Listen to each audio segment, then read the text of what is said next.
Hi, my name is Richard Armenta, and today we're going to be talking about measures of screening tests and specifically positive predictive value and negative predictive value. In our previous video, we talked about calculating our sensitivity and specificity of our screening tests. What our sensitivity and specificity don't tell us is that among those who test positive or who test negative, what proportion actually have or do not have the disease. And that's what we get from our positive predictive value and our negative predictive value. So the definition of our positive predictive value is that among those who screen positive or test positive, what proportion have the disease. While our negative predictive value is that among those who screen negative, what proportion do not have the disease.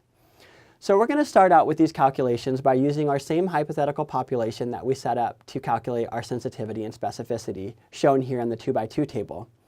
So if we want to calculate our positive predictive value of our test, we would use the formula shown here, which is our true positives over our true positives plus our false positives.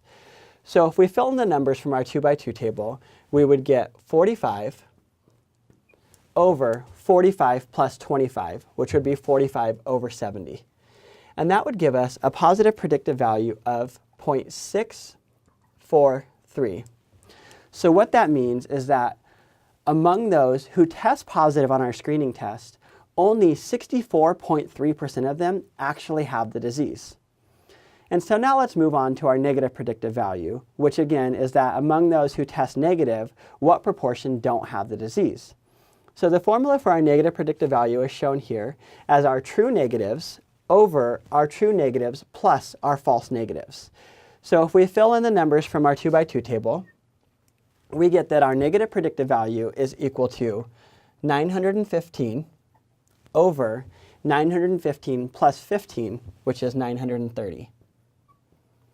And that gives us a negative predictive value of 0.984. So what that means is that among those who screen negative on our screening tests, 98.4% actually do not have the disease. So as you can see from this example, our negative predictive value is much better than our positive predictive value in this example. One thing that I want to mention about our negative predictive value and our positive predictive value is that our positive predictive value specifically is really affected by the prevalence of disease in our population. As you remember from our previous example, we had a prevalence of disease in our population as 6% or 60 out of our 1,000 people.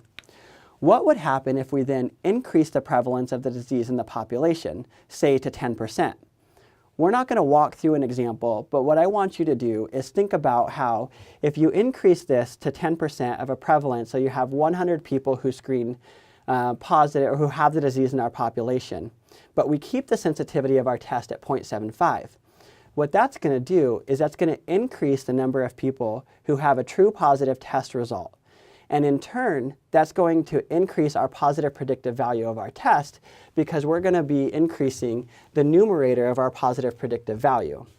So I encourage you all to play around with these calculations and change up your population a bit and the prevalence of your disease to determine how our positive predictive value and negative predictive value are affected by the prevalence of disease in our population that we're working in.